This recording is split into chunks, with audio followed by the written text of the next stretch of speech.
today in the media conference with Lal Goel, which is brought to you by V4 News, Karu News,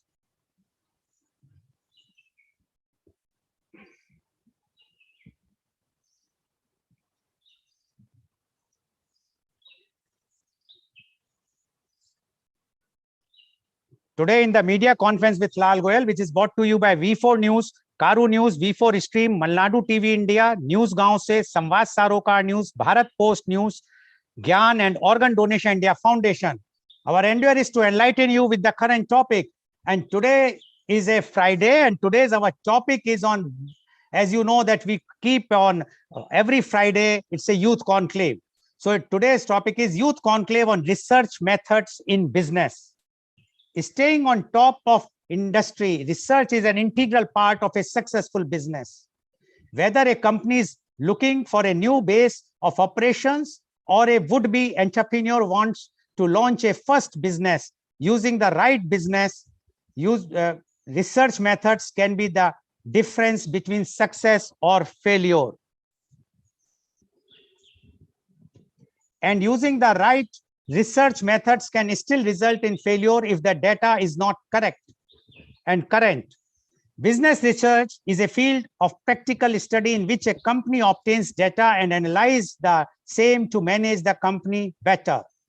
Executives and managers who use business research methods can better understand their company, the position it holds in the market, and how to improve that position.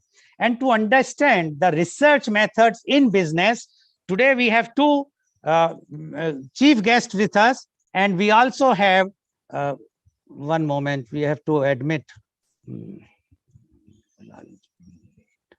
and we also have youth guests with us.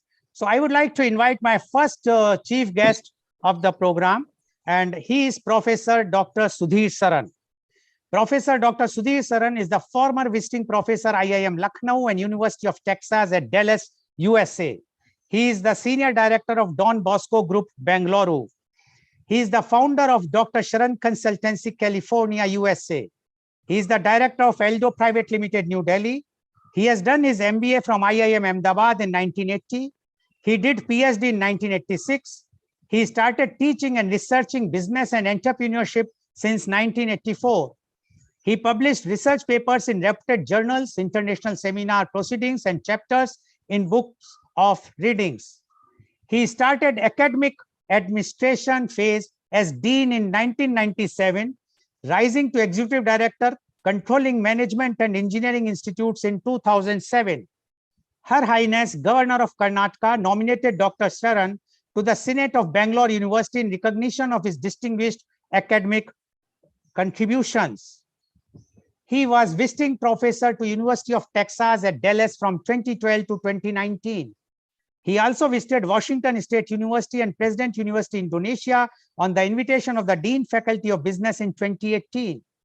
He innovated and implemented a unique model to double the turnover with existing infrastructure in one accounting year. He is co-promoter of Institute of Family Business Management Society. He is honorary director of NCR Delhi-based high-tech B2B digital startup. He is also co-founder of OWGI Foundation, which promotes social entrepreneurship ventures. Welcome, Professor Dr. Sudhir Saran on our show. Professor Dr. Sudhir Saran, today, as you know, the topic is research methods in business. And we have many youths, pan-India, I have joined today, although some where the exams are on, but still many of the youths have joined.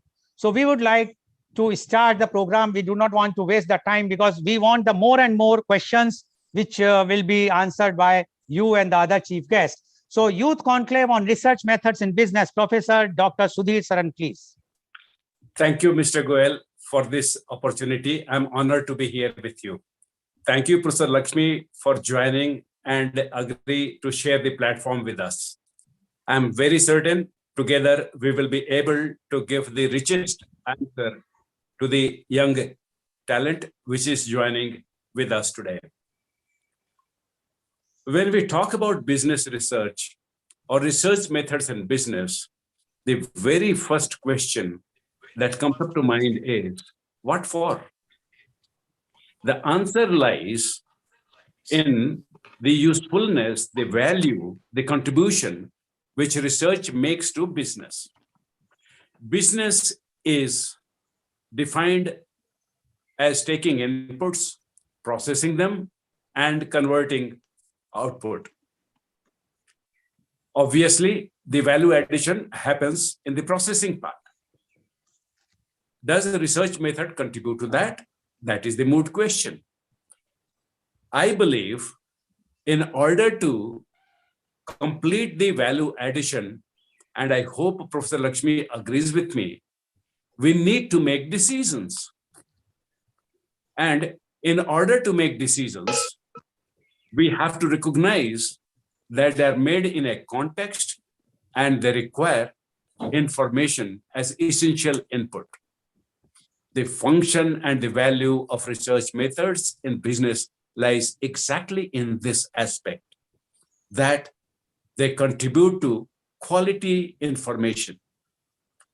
I would like to share with you, Mr. Goel and Professor Lakshmi, when I got the flyer from Mr. Goel day before yesterday, I shared with more than 100 people and requested them to give me words of encouragement and give me valuable suggestions. One such person was Mr. Candy Anand. He was my batchmate at Ahmedabad. He went to, excuse me, Bonds, and then he moved to US and joined Molson Coors. He rose to the number 2 position, being CEO of all the businesses of this company except the US, Canada, and UK. So Candy says, you see, I appreciate the word quality you add to information, because today in the information era, we have deluge of information, but we are still seeking quality information that will drive our decision making. And this also gives you the confidence, not only me, the academic, is saying that business information is very important today, as always, but the practitioners also agree with me. So Professor Lakshmi, we are sitting and sharing the platform on a very vital platform. 2 points I want to make before, the framing of the theme is complete according to me. The research people speak a very different language than the business people.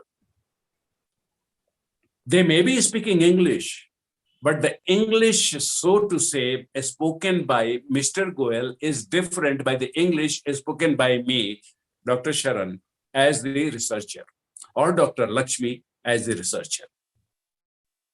In order for my young people to appreciate this and other viewers to appreciate this, let me mention quickly, if I take decision problems, what language do I speak as a businessman?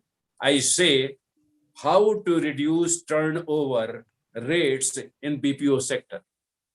How to reduce the turnover in BPO sector. What language does the research fraternity speak? They speak the language that what is the impact of shift duties on worker exhaustion and turnover intentions of the BPO employees. This fairly illustrates, I can give you more examples to say this point, that the business people speak a different language and the research committee speaks a different language. It is like one is speaking French, the other is speaking German, or one is speaking Tamil, another is speaking Telugu. So to illustrate the point, let me mention one more example. The business community says my decision problem is, can the housing and real estate growth be accelerated? Can the housing and real estate growth be accelerated? What does the research community say? What is their translation?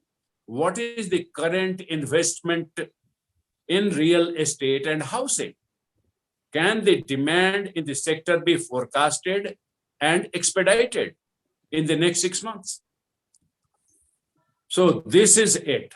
And when we go to make my information highest of the high quality, then there is another thing which Professor Lakshmi will appreciate, and people exposed to research methods will appreciate. Business people may not. This is the work tool which we have, but without me stating this one, if the topic is not completed. So Mr. Goel, please allow us to talk some technical language of research here. When you tell me the decision problem of yours as a business person, I go back to my drawing board and build something from there, and that is I translate it into research questions. Your business question, I translate into research question. Suppose you are a businessman who is facing the public disgust, so to say, with plastic bags as a packaging source. I go to buy my vegetables, the retailer, the vendor, weighs the quantity of tomatoes I want, potatoes I want, and then he pulls out a plastic bag, puts it there, and this is where the society as such is now saying, oh, this is not the thing desirable. If this is the context in which we are doing, what is my research question? What is the nature of plastic bag uses? And then what do? I convert that into research objectives, and 4 research objectives flow from that one. The first research objective is to identify the different uses of plastic bags. Second one is to find out the method of disposal of used bags. The third objective comes out is to find out who uses plastic bags. Finally, to find out what is the level of consciousness that people have about the environment. This one I'll take further, and Dr. Lakshmi will appreciate very much. I break it down to variables to be studied. Usage is the one variable with respect to behavior. So usage behavior is my complete variable. The other variable is set, actually, demographic details of the user. Once I go to this third SF variables to be studied, I go and identify what exactly is the primary information that is required. And I name for this question 2 of them, uses of plastic bags, and the second one is disposal of plastic bags. Now the final thing comes, I have to recognize what is my population of restaurants, which is what I'm going to study. And population is not a general English word. As I said, researchers speak. So I'm saying in the language of the researcher, population is a very specific term, very specific entity, very specific meaning. And there are 3 populations that I have to study: consumer, retailers, and the waste disposal agency. So this is one example. And why I'm mentioning is most of the beginners and many of the experienced people don't go through the rigor which is stated here. Your business problem, I translate it to research question, that I further break down into research objectives, from which I derive variables to be studied. Then I name the information which I'm seeking and the population where the information will be drawn as rough data. So this is the nitty-gritty of research community. This I mentioned because research problem and the decision problem are not the same thing, though they are connected. And the nitty-gritty together completes the picture of business research methods. I stop here because, our time is very precious, as I said. Thank you, Professor Lakshmi. Thank you, Mr. Goel, for this golden opportunity. I'm sure our participants will benefit tremendously today. Looking forward. Thank you very much, Professor Dr. Sudhir Saran, for explaining the difference of languages between research and business. I am sure those who understand and those who are our youth who are participating today and those who are watching our show and those who are in business, or even they are not students, if they are doing the business, they will definitely be benefited by your wisdom, words of wisdom. Now, I would like to thank you very much, Professor Saran. I would like to invite my next chief guest, and she is Professor Dr. Lakshmi Goel. Professor Dr. Lakshmi Goel is the Associate Dean of University of North Florida, Jacksonville, USA. She is a professor of information systems with an established record in teaching, research, and administration.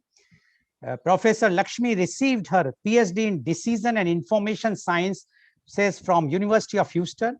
She holds a master's in computer science from the University of Houston.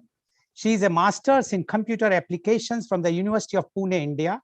Her research is at the intersection of technology, organizations, and human behavior. She has over 50 articles published in top-tier reputed journals and over 60 conferences presentations. She has received the Web of Science High Impact Research Award, an Innovator in Education Award, and was named a mover and shaker of Northeast Florida. Welcome, Professor Dr. Lakshmi Goel on our show. Professor Dr. Lakshmi Goel, you have heard what Professor Dr. Sudhir Saran has explained. Now, we would like to know your views on research methods in business. Professor Dr. Lakshmi Goel, please. Thank you, Mr. Goel, and thank you, Dr. Sharan, for setting the stage so well. Is my audio coming through okay Yeah, now? please. Yes, okay. please. Okay, great. So, Dr. Sharan, I feel like you covered a lot of ground already, but I just want to step back a little bit and again frame what we're talking about today. So the first point I want to make is business is not the same as commerce, right? Very often we think about business as this exchange, this monetary exchange of goods and services, but business is much broader than that, right? And you can see it in the variety of disciplines. So all of you are going to school for some discipline within the business field, and you could be doing things like finance, economics, marketing, human resource management, information systems, etc. And now we're starting to see even more diverse types of disciplines. So things like hospital administration, construction management, real estate management, all of this is business, right? So we have to think broader than the simple exchange of goods and services, which was, you know, the old school, the traditional way of looking business. There's a lot more involved now in what we consider business disciplines, and it intersects with a lot of different things. The other thing I want to point out is that it's also a science, right? When we use the word science, we tend to think about your natural sciences, your chemistry, biology, physics, etc. Business is also a science. It's just an applied science. So instead of being a natural science, like what we see in nature, it's an applied science. It's stuff we do as human beings to affect the way we interact with our world and with our environment. So as an applied science, we have different methods and different research philosophies as compared to the natural sciences, right? So we all know what the methods are in the natural sciences. That's something that human beings have been studying for centuries. The applied sciences are newer because as a society, these are things that evolve and that we've developed over time. So as an applied science, we look at research in business as an intersection of people, of processes within these organizations that we've created, right? And one moment, please. Join late. Yes, sir. Yes, please go ahead. Sorry, Professor Lakshmi. No Somebody problem. joined late and okay, please go ahead. No problem. That's a common thing with Zoom nowadays. So, Yes. Yeah. So all of this is to say that the way we look at business, we can still apply the same hat as we do for sciences. We just have to look at it from different perspectives and from a different set of tools. And as Dr. Sharan said, a different language, but we can still draw on our understanding of research as we know it from the natural sciences. There's a lot that we can bring into the business disciplines as well. Right. Now moving on to the technical aspect. So I have a very simple way of looking at research. You need a hammer and you need a nail. Your nail is what you want to study, right? What is it that is a question that needs to be answered, whether it is in the field, whether it's in your consumer behavior, whether it is within an organization, whether it's in the stock market. What is it that you're trying to figure out? What is it that you're trying to solve? That's your nail. Your hammer is how are you going to solve it, right? And your hammer is your research method, which also in a way comes from your philosophy of research. And we'll talk about this a little more, but you can have a philosophy that says that everything that we do can be measured in numbers, right? If I want to know how the consumers feel about Teslas, I can go ask them on a scale of 1 to 10. And if they say 8, 8 means they like it, right? So a number represents how they feel about it. But your philosophy can also be that feelings cannot be measured, that it's up to human interpretation, and it's about a human construct of the way of looking things. And then you get into qualitative research and case studies and interpretivism and stuff like that. So your philosophy will drive your hammer, which is your research method. And once you have the research method that can fit the nail that you want to drive, that's your research process, and you're able to do research that way. So I look at it very simply, right? What is the question I'm trying to answer? That's my nail. What's the best hammer I can use to hammer that nail? And then how can I kind of bring those two together? And Dr. Sharon, as well as Mr. Goel, they talked about some practical applications of research. Even though I'm housed in academia, I work for a business school at a university. A lot of my research is actually applied. So I work with companies in Jacksonville. So if you're not familiar with Jacksonville, it's a big port city in Florida. We have the 7th largest port in the US. We do a lot of import exports. We also have a huge military base here. We have a huge healthcare system here. So I work with companies in many different industries to help them with research issues. So I have to wear the hat of both an academic as well as a practitioner and do that translation that Dr. Sharon said, what does their problem translate into in terms of a research question, and then, solve it. But I will say that that translation is becoming easier and easier because companies see the value of research. If you don't do research, then all you're doing is reacting, right? All a company is doing is reacting. What research allows you to do is to have an informed perspective about the future. So you're able to analyze what has happened in the past and say, okay, this is the decision making that I'm going to do based on everything that's happened in the past to inform me about the future. If you do that without research, then you're relying just on your gut instinct, right? And we have some great CEOs that that have made great decisions just based on their instinct or based on their management skills. But human beings are not perfect, right? We make mistakes. So why not let data help us make better decisions? And that's where research really comes into play. And companies are now seeing that more and more. And that's why you see that research plays a bigger role even in the applied field. So, you get a PhD, your only option is not to work at a university. You are now welcomed in a lot of companies because they really value that research skill set. So with that, I'll turn it back to Mr. Goel. Thank you very much, Professor Dr. Lakshmi Goel, for giving your valuable views about the research in methods in business. And I'm sure today's our youth conclave will be beneficial for everyone because we are going to have two chief guests, two experts in the field who are going to answer the queries going to be asked by the youth guest. So without wasting time, I would like to invite my first youth guest, and he is Lieutenant Colonel Alhad Pendarkar. Lieutenant Colonel Alhad, you have heard both the chief guests, Professor Saran as well as Professor Goel. Please introduce yourself and ask the question. Good morning, everyone. I am Lieutenant Colonel Alhad Pendarkar. I am pursuing MBA HR Management from Sandeep University, which is located in Nasik. My question to the esteemed guest is, how do you gauge the accuracy of research done and that it is free from any biases? Okay, the question goes to Professor Saran first. Please unmute Professor Saran.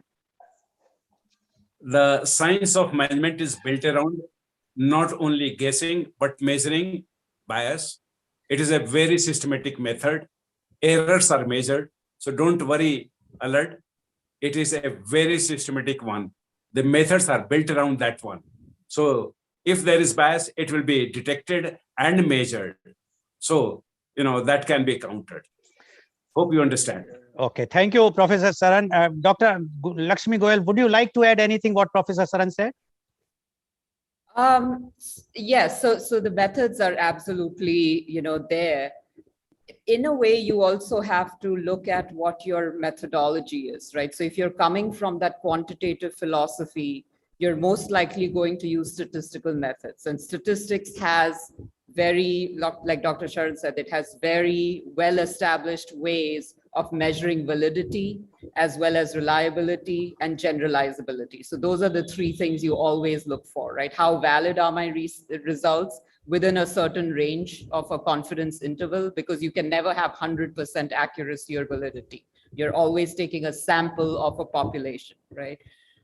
So you look at the validity, you look at the reliability. So, if I do the same study again, what are my chances of getting the same results, right? That's what reliability. And then generalizability is how can I extrapolate from my sample to the population, right? Is it generalizable? So within statistics, these things, and you can find that in pretty much any classical textbook out there.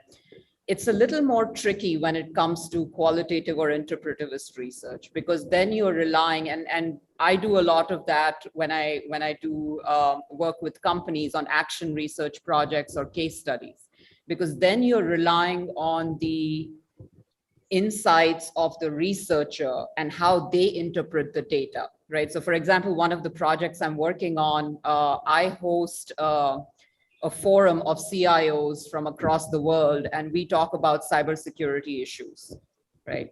So that's my data. It's this interview data from multiple CIOs of multinational companies that have multi-billion-dollar portfolios, and all they're doing is talking about cybersecurity.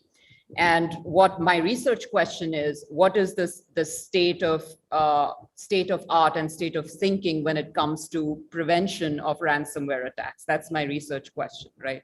But how do I know that my interpretation of what all of these people are saying is accurate and valid, right? So it's a little more tricky when it comes to qualitative data. And there are some ways, and there are some textbooks which outline the ways in which you can establish that, right? And one of that is to bring in other researchers and have inter-rater reliability. So show them your interpretation of that qualitative data and see whether they agree with your insights, and establish some sort of metric for inter-rater reliability. So you do have to do it, especially if you want to publish your research. That's the first question that will be asked, right? How valid are the results? How accurate are the results? So based on the methodology you've chosen, you do need to go out and see what are the ways in which you can show that this is not just, your result, and that it can be replicated by other researchers who do a similar study.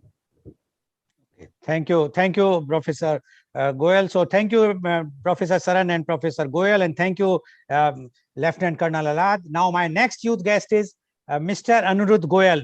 Are you there, Mr. Anirudh Goel? Please keep your videos on, otherwise I have to go to the next guest. Why you are keeping? Yes, you have joined late. Please turn your mobile in a horizontal position.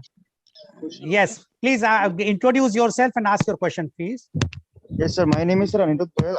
I want to ask a simple question. First, you introduce yourself. You are a student of which class, in which college, and which city? So my name is Anirudh Goel. I am a student of HMCS, Hindustan Institute of Management Computer Studies. I am from Agra, doing MBA from here. I want to ask that what is the importance of research methodologies as a student I am? Yeah, this question goes to Professor Lakshmi, please.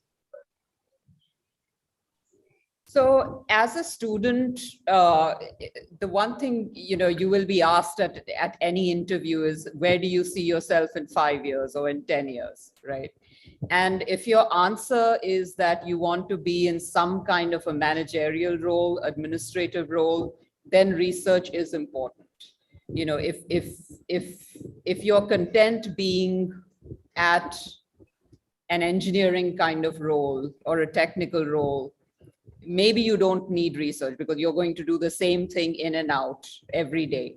But the minute you step into management and you have decision making under your responsibilities, you have to be able to do research because you have to be able to make decisions based on what has happened in the past. You may not call it research, right?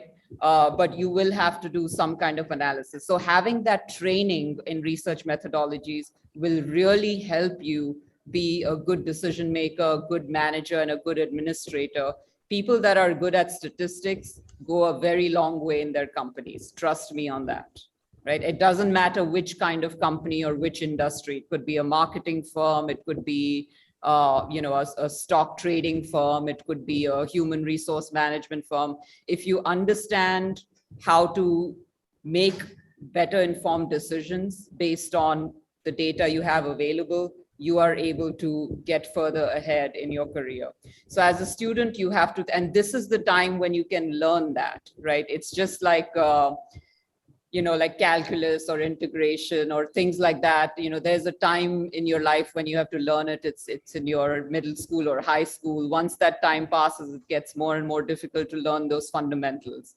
Undergraduate school and graduate school is the time to learn the language of research methods, right? If you wait until the time you're already in a company, it's going to be much tougher for you to pick up that language. So understand now what a p-value is, understand now what a confidence interval is, understand now what are the tests of validity, reliability. Those things will really help you in the long run in your career. Okay, thank you, Professor Goel. Professor Dr. Sudhir Sen, would you like to add anything? You see, she has said everything important. Only one point needs to be added. And that is, she mentioned in her presentation something called research philosophy. And quantitative and qualitative is what we researchers call it. That is that which can be measured and that is very difficult to measure aspect of it. You see, research will train you for formulating the answer. She used the example of nails and hammers. There are multiple kinds of nails which a businessman will perform are available, present themselves, are obstacles. And you have to have not only one hammer, not two hammers, but you have to have as many as you can have so that you can customize the hammer to the nail. Today in the information age 2022, it is very important that you don't have a general hammer for all the nails. That will be your undoing. Her language was, if you're going to do technical things, you don't need much. But if you're stepping into a managerial role, you do need that one. Why it is important is, this is the age of competition, always has been career advancement. So if you have research methodology ingrained into your decision making, which Lakshmi did say in her own way. So I'm re-emphasizing that point. By God, these are the young years. Please master that one. Otherwise, you'll be sitting duck for a smart fellow who comes with research methodology, philosophy for decision making and beats you hollow. So that's how it is important. Thank you very much, Professor Saran. And thank you, Mr. Anirudh Goel. Now, my next youth guest is Mr. Anurag Lala. Are you there, Mr. Anurag Lala? No. Okay. So now, why you are keeping your mobile, this thing, I think the data, they will not consume more if you are using the video. Please turn your mobile in a horizontal position. That's why we want you to join at time. Okay. First, you introduce yourself and then you ask a question. Please, Mr. Anurag Lala. Good morning, everyone. I'm Anurag Lala. I'm pursuing Bachelor's of Business Administration from IMS Ghaziabad University Courses Campus. And my question to you is like, when we talk about research, and if I go more precisely about the exploratory research part, then why there is not use of any hypothesis there in exploratory research? Okay. Question goes to Professor Saran, please. Answer is very simple. Exploratory is when I don't even know what my question is. I am just, completely ignorant. that is when exploratory is used. If it is a dark room, I'm searching. If there is a matchbox, I can light a stick, then find the candle, light that one, and then find out where is the light switch and put on broad light. So you see, this is the metaphor for exploratory. You don't have enough knowledge. What are the variables? What are the relationships, which is the prerequisite for formulating a hypothesis? Thank you very much. I hope it's clear. Thank you, Professor Saran. Professor Goel. Yeah, absolutely. Another way to say this is hypotheses are based on theories, right? If you have a theory about how your data might play out, then you formulate hypotheses based on that theory. For exploratory research, you don't have theories, right? So we call it grounded theory research because we are hoping that the data allows you to generate theory from it. So it's a process that allows you to create theory, right? So the other term for exploratory research is grounded theory research, and there are methodologies for that as well, right? So it's not, exploratory research is not just going into a dark room without a flashlight. There are different ways to approach exploratory research, and there are ways of testing. To the point of the question that an earlier gentleman had, there are ways of testing validity, generalizability, reliability, even for exploratory research, right? So even though you might not have hypotheses based on existing theory, there's still methodology that goes along with exploratory research.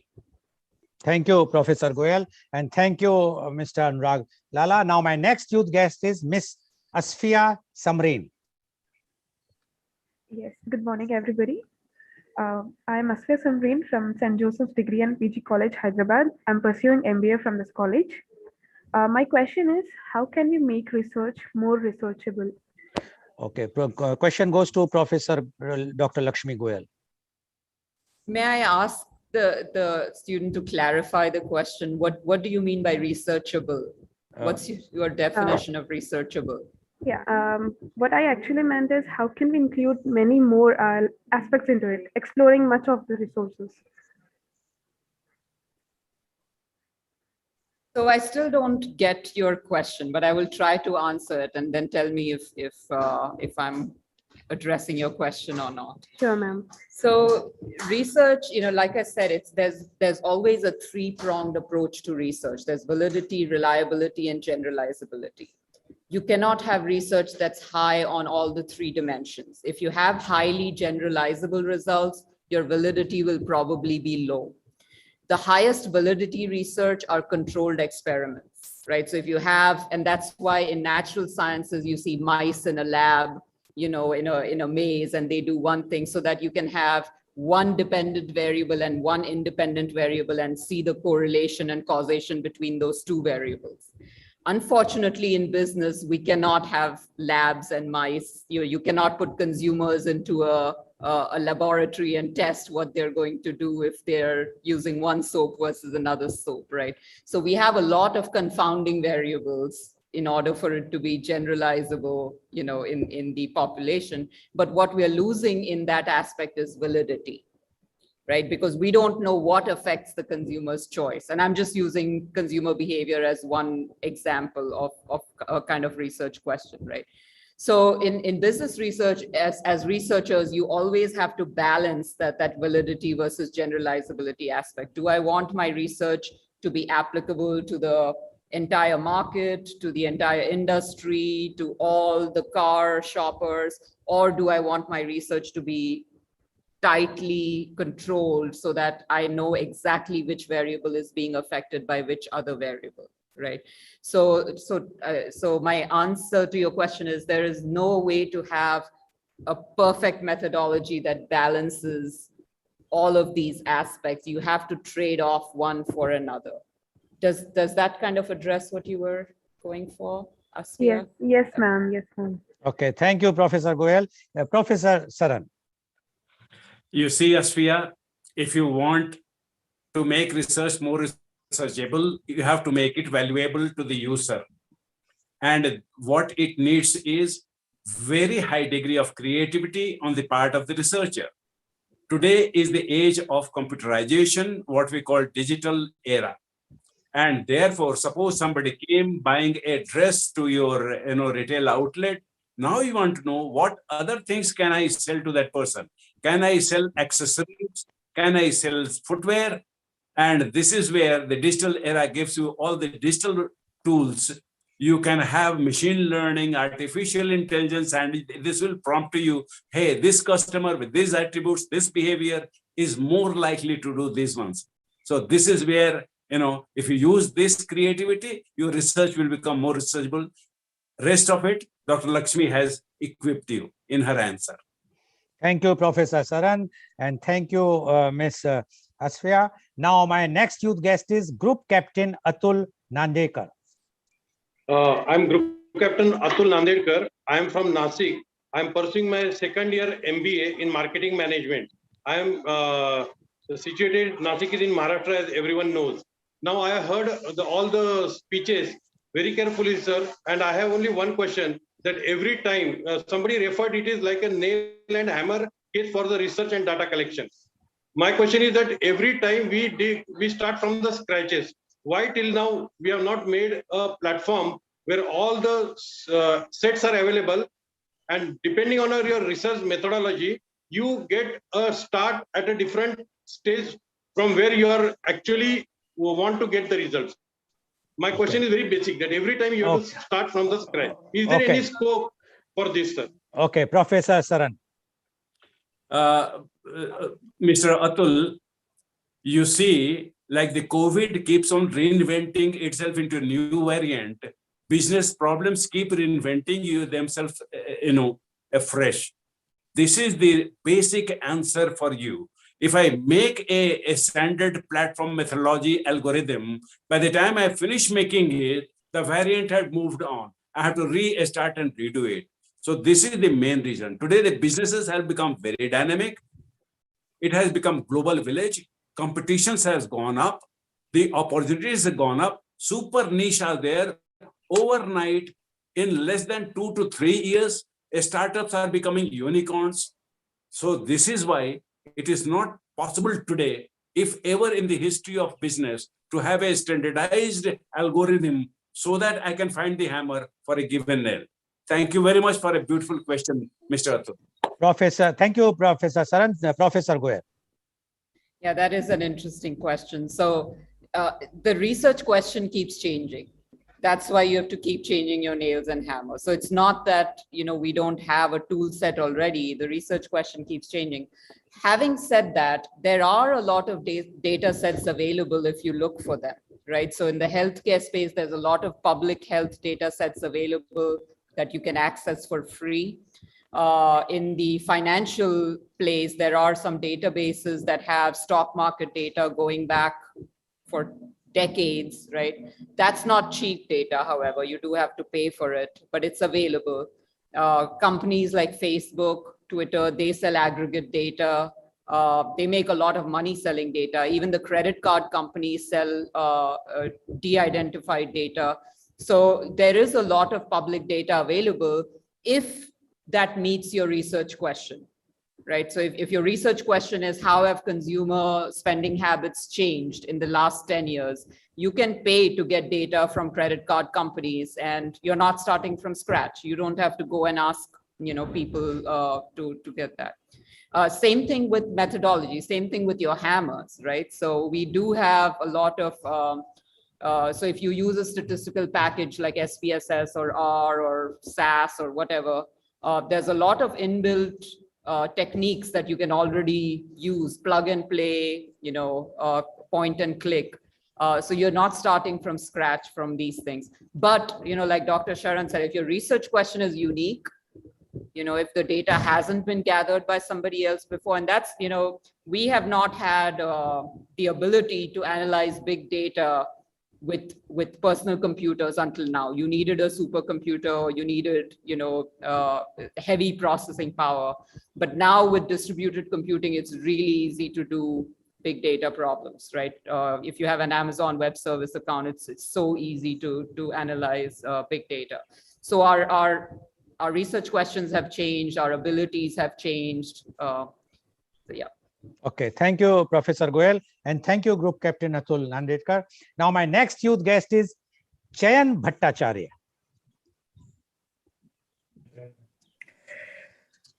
Thank you, sir. My name is Chayan Bhattacharya and I am a student of MBA, currently pursuing it from Accurate Institute of Management and Technology, Greater Noida, Gautam Budh Nagar, Uttar Pradesh.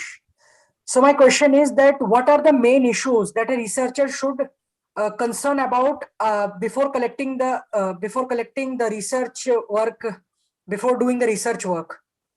Okay, Professor Goel. I love this question because when I teach PhD classes, PhD students are very eager to jump into the data collection phase, right? Because that's fun, right? You're collecting data.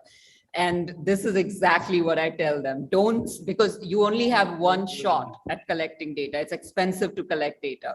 So make sure you know what to collect, how much to collect, what your variables are, and all of that starts with first, what is your research philosophy? What is your research question, right? What kind of method are you planning to use? Are you going to use experiments or surveys or a focus group? What should your effect size be, right? Are you aiming for a certain level of effect size, right? So have all of those things in place before you jump into data collection to maximize the chances that you will get significant results. Because if you just start collecting data, not knowing why you're collecting it or what you're collecting, you're going to get a bunch of random stuff. In computers, we have a saying, garbage in, garbage out, GIGO. It's the same with research. You can collect data, but if it's just garbage data, your results are going to be garbage. And you might see some correlations, but you don't know why those correlations exist, right? And then it's pointless. So that's a very, very good question. You have to have those things in place before you start your data collection phase. Thank you, Professor Goel. Professor Saran. Chayan, you need to remember two terms. One is called research design. The other is called research methodology. To a less educated person, less rigorous person, the two will almost sound synonyms. Most business schools won't equip you for the distinction. Remember what Dr. Lakshmi said just now. PhD students are very eager to jump into the research work. Remember what I said as the decision problem and the translation into research problem. This work is exactly what research design requires you to do. If you don't do it and jump into research methodology or research work implementation methodology, you are heading for disaster. Lakshmi has quite well explained it to you. Please don't do that. As a manager, you must insist research design is completed before research methodology and research work starts. That's only when you get value for your money. Thank you. Thank you, Professor Saran, and thank you, Mr. Chen. Now, my next youth guest is Miss Delcy Paul. Good morning, everyone. My name is Delcy Paul. I'm pursuing my MBA first year from St. Joseph's Degree and PG College, which is located in Hyderabad. My question is how to make research language simple yet accurate enough, and what is the most appropriate way to present research? Professor Saran. The only way to make it accurate is please define the terms carefully. Research question, carefully defined. Research objectives, carefully defined. Variables identified carefully. Information required, operationalized carefully. And population defined very carefully. Unit of research very carefully. Causal variables, independent variable, dependent variable, moderating variable, intermediate. These are the terms. And if you exactly define them, then you are successful. Thank you. Thank you, Professor Saran. Professor Goel. Yeah, 100% agree. So accuracy is really important, and defining what you mean. So things like satisfaction, for example. Satisfaction is a very common variable in consumer behavior. How satisfied is your customer? What do you mean by satisfaction is extremely important, having those definitions in place. But I also want to address your first question is how do you simplify, right? And I think that there's a danger in oversimplifying research, right? You see a lot of news headlines now, those sensational news, right? And they quote some fancy statistic like, I don't know, 9 out of 10 dentists recommend Pepsodent and 8 out of 10 dentists recommend Colgate. How is it possible that you have 9 out of 10 recommending one and 8 out of 10 recommend, so that statistics don't add up, right? And as somebody who's trained in research, you have to have that critical mind to be able to question these simplified presentation of statistics. You have to be able to question it, right? When you hear statistics about election polls, for example, right? Don't buy that oversimplified headline. Question it. What was the sample, right? What is the reliability? What is the confidence interval of these statistics? So oversimplifying, I think, is dangerous.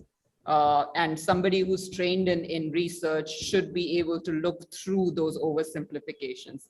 And that goes to the presentation as well. So when you put up a chart, right, when you have a bar chart or whatever, it's the height of the bar, that's the first thing that somebody sees. And data visualization is a whole field by itself, right? But you have to be careful to make sure that the scale is correct, that you are, properly qualifying what that representation means. It's very easy to misrepresent data. There's another saying in statistics: you can torture the data to say anything, right? So you can massage the data in any way you want. But as a true researcher, you have to be true to the data. You have to present it in its entire complexity in a way that you are making accurate or at least valid suggestions, right? So don't fall into the trap of oversimplifying just to get a sensational headline for something, even if it's for a company meeting. Our sales have gone up by 50%. 50% of what? 50% of last quarter, 50% of last decade, 50% in which product line? Make sure that you are, bringing in that context when you present results. Thank you, Professor Goel, and thank you, Ms. Paul. Now, my next youth guest is Mr. Devansh Gautam. Good morning, everyone. I am Devansh Gautam. I am pursuing BBA from IMS UC campus courses, Ghaziabad, Uttar Pradesh. So my question is, like, there are while doing research, there are many descriptive research design which are usually followed, like a cross-sectional design, longitudinal design. So how these designs are used and applied during the research? Professor Goel. So this goes back to what Dr. Sharan was saying, right? So you have to think about what research design makes sense for you. And your research question will drive your research design, right? So if for example, if one of the things you want to see is how do attitudes of people change as they grow older, right? Obviously, that's going to be a longitudinal design, right? Obviously, right? So a lot of it is determined upfront. If you do cross-sectional research, you have to make sure that your statistics are sound enough so you are not overstating causality, because that's the biggest pitfall with cross-sectional research. You're correlating two variables and you're saying this leads to this, right? A leads to B. But since you're measuring them at the same time, it's cross-sectional, that causality is something that you have attributed to the data. So you have to make sure that you're doing things to inform that, and theory is part of it, right? So theory will help you form that hypothesis, which helps you to justify why A leads to B, right? That causality is much easier to establish in longitudinal design.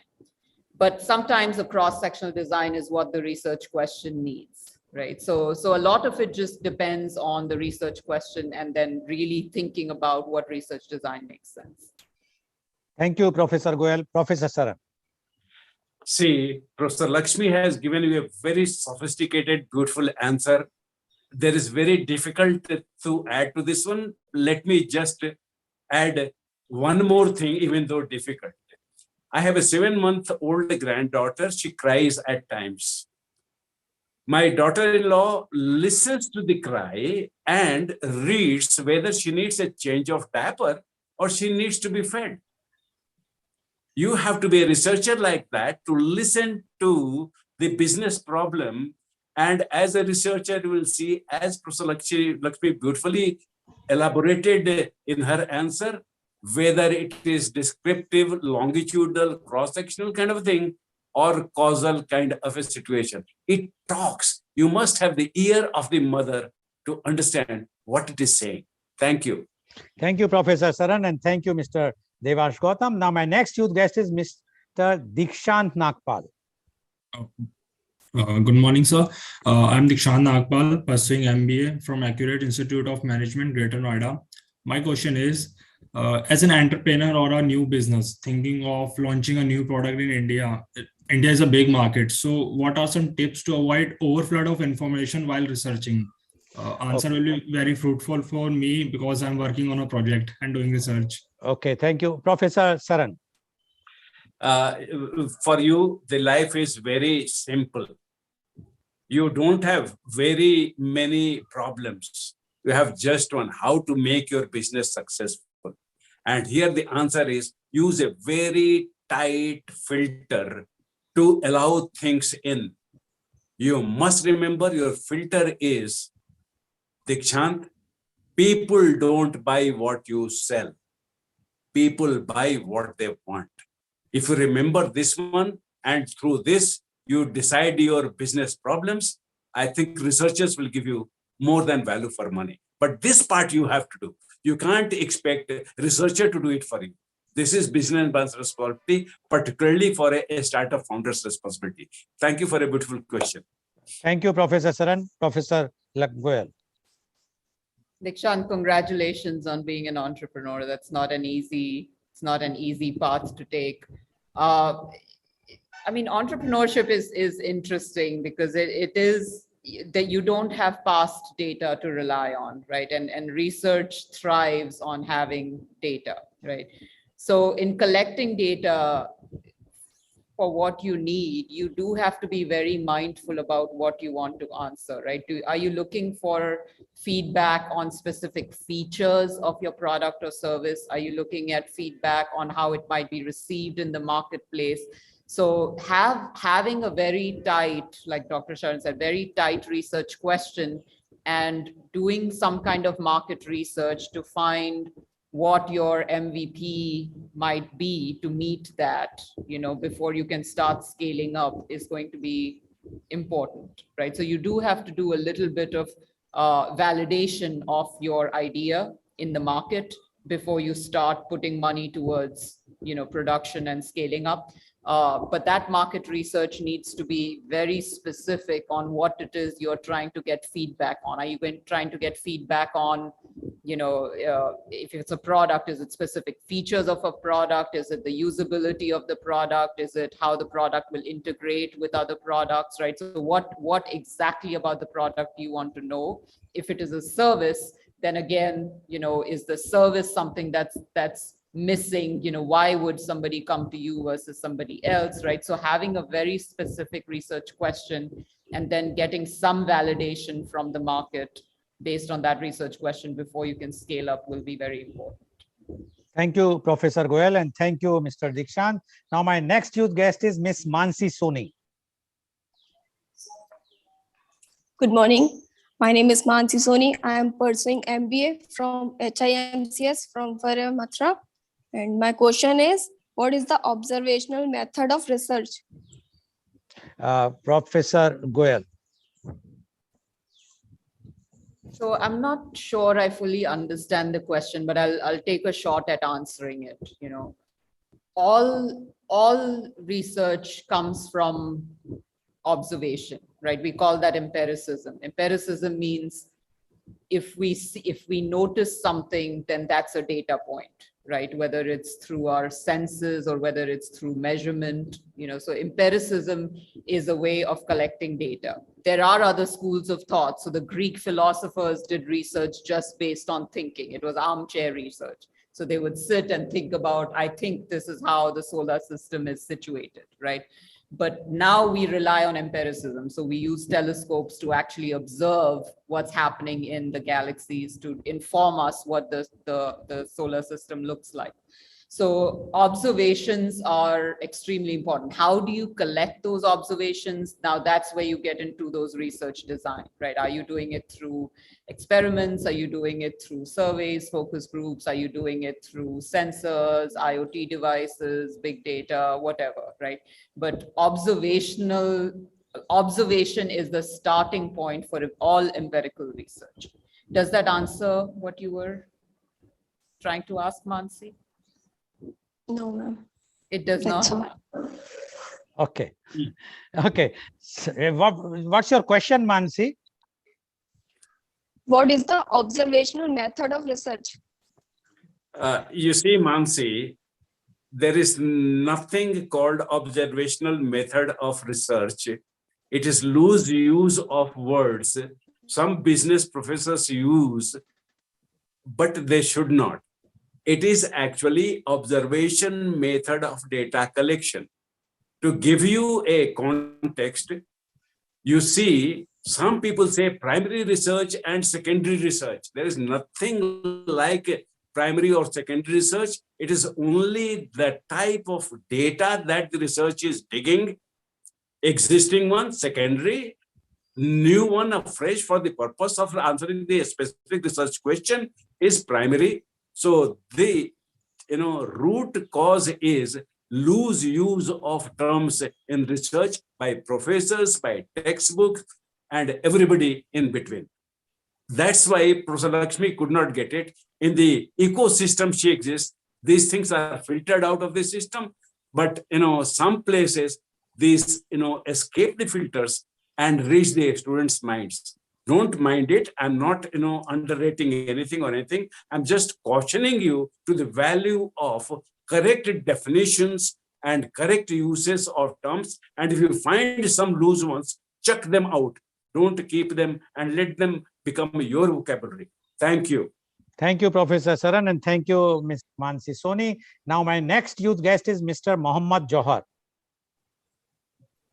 I'm Mohammad Johar, from pursuing my MBA second year from St. Joseph Degree and PG College, Hyderabad. So my question is, what are the majorly seen misconceptions which newly researchers go on with their initial stages? Professor Saran. See, the most common misconception is research has to be very academic or very rigorous, and it has a very, very sophisticated way. People stay committed to the hammer, not realizing there is the nail which gives it the value. So discounting the business side of the application is the one, and this is the mother misconception. We have time pressures. I won't go into other ones. Thank you very much. Thank you, Professor Saran. Professor Goel. Yeah, I agree with that. Being too wedded to a particular methodology, if you only know surveys and you try to apply surveys to everything, that might not be the best fit for your research question. And the other way around as well, right? So if you go into research from a very applied perspective and you're looking at what a company wants answered, but you're not using the right methodology to approach that question, and that happens a lot in companies, right, that don't have that training, right? So the academic mindset brings in the rigor, but you also need the relevance. So it's balancing that rigor as well as the relevance is important. So the misconception is that I have to be extremely rigorous or I have to be extremely relevant. You have to be able to balance both of these things. Very well said. Beautiful. Thank you, Professor Goel. Thank you, Professor Saran, and thank you, Mr. Mohammad Johar. Now, my next youth guest is Miss Sakshi Datta. Yes, so my name is Sakshi Datta. I'm pursuing my MBA first year from Sri Sharda Institute of Professional Studies from Lucknow, UP. So my question is this, that as I want to establish my own business, so how can we incorporate analytical hierarchy process and the ground theory in the same frame as there is a continuous change in the situations nowadays, as there is a pandemic, and in future there are more new, as we can say that new mutants. So how we will deal with this to establish our own dreams in a how we can research, use these two researches in a one place. Okay, thank you, Professor Goel. Great to see so many budding entrepreneurs. Congratulations, Sakshi, on having big dreams.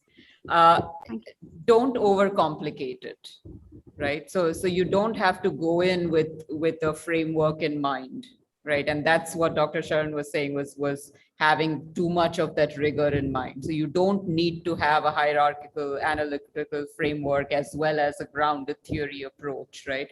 So think about what is your immediate problem at hand. What is it that you're trying to do with your company right now, right? What do you need an answer for right now? And what is the research question there? What you can apply? You can absolutely use multiple methods, multiple approaches, multiple philosophies based on what your research questions are. You don't have to be wedded to one big framework of looking at things at all, right? So approach it question by question. Right now, this is what I need to know.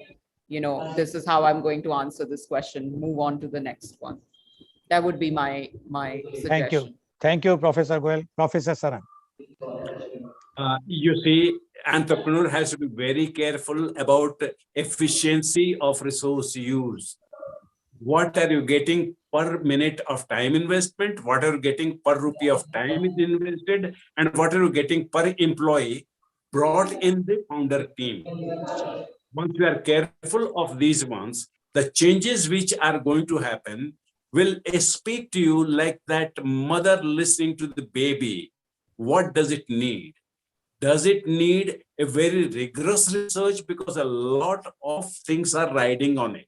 Or is it an operating decision with a limited impact? In your language, is it a strategic decision and issue that you're dealing with? Or is it a operating day-to-day thing doing with? According to this one, Professor Goel has already told you, do those things. You'll be a very successful entrepreneur.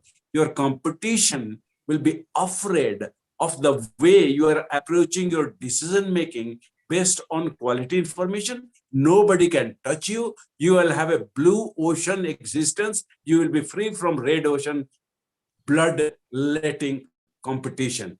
Remember what Dr. Lakshmi said, and then use it. Thank you, Professor Saran, and thank you, Ms. Sakshi Datta. Now, my next youth guest is Ms. Saloni Jain. Good morning, sir. I am Saloni Jain, and I am pursuing MBA from Hindustan Institute of Management and Computer Science, Parimatra. My question is, what is the most important process of business research? Professor Saran. Please say it again. Repeat your question. Sure, sir. What is the most important process of business research? Please repeat it once more, Mr. Saloni. Okay. Please repeat. What is the most important process of business research? 3 times I made you repeat it. This is the most important thing, research, knowing what is most important. Your question has the answer in it. Thank you, Professor Saran. Professor Goel. So this is an important question, but this is also something that has come up in different ways in the previous questions, right? And Dr. Sharan has talked about it. It's thinking about what you need to do before doing it. Before you jump into the process, before you actually start doing research, think about what is it that you need to do and what's the best way to do it. That's the most important thing. Once your philosophy, once your research design, once your decisions about the methodology are clear, the actual research process will be smooth. So the most important part happens before. Thank you, Professor Goel. Thank you, Ms. Saloni. Next youth guest is Ms. Sapna Ram Buddha. My name is Sapna, and I'm pursuing my BBA second year in finance from Sandeep University, Nasik. And my question is, there are a lot of startup business in India want to come up in the market in a perfect competition, but still they haven't got their place and they still failed after after analyzing the market and the market situation, but they still failed. What was the reason they failed? Because there are a lot of startup companies. Professor Goel. If I had the answer to that, I'd be a multimillionaire. I'd invest in the right companies only, right? Not the failures. But so this is where, you know, our applied sciences are different from the natural sciences. And natural sciences, your predictions are almost always accurate, right? Because nature follows very strict laws and theories. Our science, management science, and the business sciences have to take into account human factors, and humans are not always predictable, right? Organizations are not always predictable. Processes might be predictable, right? So even like the stock market, the reason why valuations of companies, established companies, big companies like Facebook and Tesla, they rise and fall not because of what the company is doing, but because of what we think the company might or might not do, right? Facebook lost so much value as Meta, even though Meta is supposed to be the next big thing in the digital world, right? The whole movement towards a metaverse. So why is the stock market not liking that? We don't know, right? So it's an inaccurate science because we have human factors involved in it. There's also luck. There's also, you know, pandemic, unforeseen events. So there's a lot that goes into the discipline of business sciences, but that's what makes it fun. Okay, thank you, Professor Goel. Professor Saran. There are two things which you must remember here. Dr. Goel says it is human more important than process. See, a business failed is a very vague statement. I wanted to make a team of 12 people. There are only 9 people on my team. I have failed. No, thank you. I haven't. It is a setback, and it's temporary setback. I did not meet my goals in the estimated time. It may take me a few more months to get those 3 other people, and then I'm not failed. So failure is not permanent. It is human aspect, as Dr. Lakshmi emphasized very well. The second thing that you must remember, one man's food is another man's poison. What your competitor thinks is your strength, maybe your weakness. And therefore, if you keep these two things, add what Professor Lakshmi has said, you get the complete package of the answer. Thank you, Professor Saran, and thank you, Ms. Sapna. Now, my next youth guest is Mr. Shah S. Dhaval. Hello, my name is Shah Dhaval. Currently, I'm pursuing MBA from St. Joseph Degree and PG College, Hyderabad. And my question is, what is the impact of COVID-19 on researchers and how it is different to do a research before COVID-19 and after COVID-19? Professor Saran. You see, everything moved online. You know, COVID protocol was there. As we said, COVID appropriate behavior, CAB. Researchers were not exempt from that. So those aspects which were connected with implementing the research methodology, those only got affected. Rest, everything remained unaffected. This is my concise and precise answer to your question, Dhaval. Thank you, Professor Saran. Professor Goel. So, you know, given that we are behavioral scientists, right, we look at behavior, I think this is a fascinating time for researchers in business because we have new business models, right, work from home, hybrid work. We have new technologies, right, so new digital platforms, we have moved towards cloud. We have new issues, right, so how are employees dealing with remote work, right, how are new teams being formed? How do you create trust between dispersed teams? So there's new research questions, new methods, new issues. So I think it's a fascinating time. It's given us more stuff to do as business researchers. Companies are struggling to find answers because this has never happened before. So they're still trying to figure out, you know, ways to move forward to whatever the new normal is and new kind of business practices. So I think this is a great time for business research. Thank you, Professor Goel. Thank you, Mr. Shah. Now, my next youth guest is Mr. Siddesh Thapa. Are you there? You have closed your video. Mr. Siddesh Thapa? No, he is not there. Now, I'm moving to the next youth guest is Miss Sonia Singh. Thank you, sir. This side Sonia Singh. I'm currently pursuing BBA from IMS Ghaziabad University Courses Campus and also Bachelor's in English Honors from IGNOU.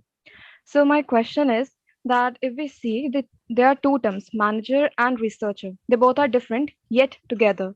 So I just want to know what's the relationship between them and why it is very necessary nowadays. Professor Goel. So I don't necessarily see them as different, right? Manager and researcher. A manager has to do some kind of research to make decisions. He may not consider himself a researcher. He might not know the language of research, but he's still using some sort of basis to make decisions, which is what research is, right? And a researcher, unless you're doing absolute basic research, right, which does not have any practical implications, you are doing some kind of decision making with that. You're informing companies or you're, making predictions that will help decision making. So I don't necessarily see these as two different things. Right. Even in the entrepreneurial space, if you go in and you're presenting your business idea to a group of venture capitalists or angel investors, coming in with some kind of statistics will significantly increase your chances of getting funding. Right. So it's not that you wear two different hats. It's just about having that mindset of being able to use data to inform your decision making. And if that's what you call a researcher, that's a researcher, but you can do that in multiple roles. It doesn't have to be either or. Thank you, Professor Goel. Professor Saran. You see, Sonia, what you want as a business is profits. What do profits come from? Come from quality decisions. What do quality decisions come from? Dependable information. And who gives you the dependable information? It is the research expert on your team. And therefore, if you do not speak very clearly, if the baby is not crying per nature's code, mother will misread it. And this is where your answer lies. This is what Dr. Lakshmi is saying. She doesn't see them different. I don't see them different because they are part of the same essential links of the chain. It's only one chain. Links are different, but they are links of the same chain. If you realize this one, then your question will be solved. Thank you, Professor Saran, and thank you, Ms. Sonia Singh. Now, my next youth guest is Mr. Tejinder Pratap Singh. Yes, sir. My name is Tejinder Pratap Singh. I'm pursuing my MBA from Sri Sarda Group of Institution, Gosagan, situated in Lucknow. So my question is that what are the methods and tools for effective and accurate business research? And also that we all know that we just had overcome from a pandemic situation. So what is the impact of pandemic on researchers designed before the pandemic and conducted during the pandemic? Professor Saran. I already answered the second part of your question. If things have moved as per the requirements of COVID appropriate behavior, nothing is above human health and life, not business, not research. Second part is, you see the productivity of research has become much more vital in the post-pandemic era. Great resignation has happened. Employees are opportunities and liabilities. People are most important part, be it research or be it anything else in business. And this is, if you understand, your whole answer comes from these two parts and tenets. Thank you, Professor Saran. Professor Goel. I don't think I have much to add to that, but in terms of what are the research methods, if you take any basic course in qualitative and quantitative methods, you'll get an exposure to different kind of methods. We have everything ranging from experiments to surveys to interviews, etc., etc. And you have to pick one, like we've talked about before, that fits your research question. Thank you, Professor Goel. Thank you, Mr. Tejendra Pratap Singh. My last youth guest is Miss Vanishka Gupta. Thank you, sir. I, Vanchika Gupta, pursuing BBA from IMS Ghaziabad. My question is about COVID situation. I know death is fact, that death is fact for everybody, right? Then why people work beyond the limit and stress their life? There is a lot of difference between taking stress or enjoying the work. So what do you think about this fact? Professor Goel. I completely agree with you, Vanshika. I don't think that stress is healthy, and I think COVID has been an eye opener for a lot of people that ignored the work-life balance. Right? We don't live to work; we work to live, and we have to be mindful of that. And personally, I say I am really thankful for what I do, the job I have, because it allows me to think about things. I'm not just, in the moment reacting to stuff, and I'm not caught up in that corporate wheel of a 9-to-5 job. Being a researcher allows you to reflect, allows you to think about things, gives you the space to formulate questions and the ability to research the things that are meaningful, things like that, right? Things like, why is the great resignation happening, like Dr. Sharan mentioned, or what is the new work-life balance, right? So I completely agree with you. And I think a lot of people are now rethinking what is the value of work to them. And, that opens up different avenues of behavioral research as well. Thank you, Professor Goel. Professor Saran. See, Vanshika, I'll answer the question at a personal level. Before COVID, I wanted everything structured in my life with respect to work.